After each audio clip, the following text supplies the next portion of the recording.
জুবিন গাৰ্গে ন্যায় পাবলৈ আৰু 20 বছৰ লাগিব। জুবিনৰ ঘটনাৰ গোচৰৰ ক্ষেত্ৰত তাৰিখ পে তাৰিখ ব্যৱস্থা হ'ব নালাগে। ফাষ্ট ট্ৰেক আদালতত নিষ্পত্তি হওক জুবিনৰ গোচৰ, নহ'লে গোচৰ নিষ্পত্তি হওঁতে 20 বছৰ লাগিব।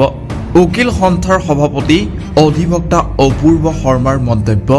কৈ আছোঁ যে এইটো চাওক, আমি ফাষ্ট ট্ৰেক আদালতৰ কথা কৈ আছোঁ, ডে টু ডে হিয়াৰিঙৰ কথা কৈ আছোঁ। এজন মই ইণ্ডিভিজুৱেল বা গুৱাহাটী উকিল সন্থাৰ তৰফৰ পৰা মই কোৱা নাই। এইটো বস্তু প্ৰতিজন মানুহৰ, অসমৰ প্ৰতিজন মানুহেই বিচাৰে যে তেওঁ নিজৰ ঘৰৰ কেছটো যিমান পাৰে সোনকালে ভাল হওক বেয়া হওক নিষ্পত্তি হ'ব লাগে। আপুনি বিচাৰে আপোনাৰ ঘৰত যদি কিবা এটা সৰু কেছো থাকে আপুনি কি বিচাৰিব?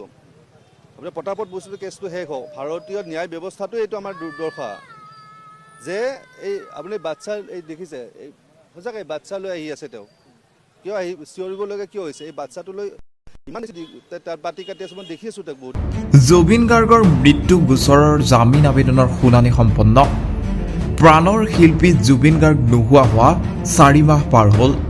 জুবিন গাৰ্গৰ মৃত্যুৰ গোচৰ বৰ্তমানো চলি আছে আদালতত।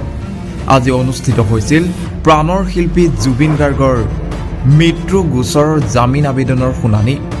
কামৰূপ মহানগৰ জিলা আৰু সত্ৰ ন্যায়াধীশৰ আদালতত হ'ব জামিন আবেদনৰ শুনানি।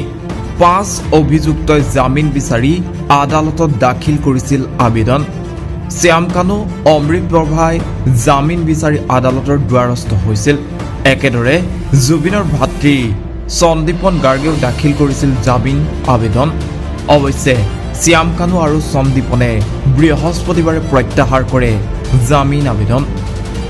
পৰৱৰ্তী 30 জানুৱাৰীত আছে গোচৰটোৰ নিয়মীয়া শুনানি। 30 জানুৱাৰীত জামিন সন্দৰ্ভত ৰায়দান দিব আদালতে।